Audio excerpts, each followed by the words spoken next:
এজন্য দোস্ত তোমরা মনে রাখো বাবা, আপনাদের সবাইকে বলি, আমাকেও বলি, প্রত্যেকেই মনে রাখবেন 1450 বছর ধরে ইসলাম আছে, ছিল, আগামী দিনেও থাকবে। ইসলামের বিজয় হবে, কালেমার বিজয় হবে। মাহাদি এই পৃথিবীতে আসবে, দাজ্জাল প্রকাশ পাবে এবং দাজ্জাল নিহত হবে। ইয়াহুদীদের শেষ ব্যক্তিটা নিহত হবে।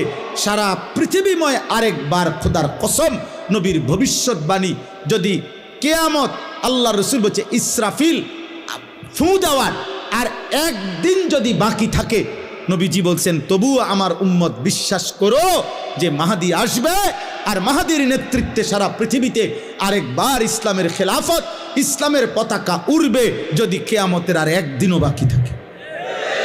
এটা হবে, কিন্তু তোমাদের মতো অনেক ছেলে মনে রাখো চরিত্রহীন, লম্পট, জুয়ারি, মদখোর, নেশাখোর, নারী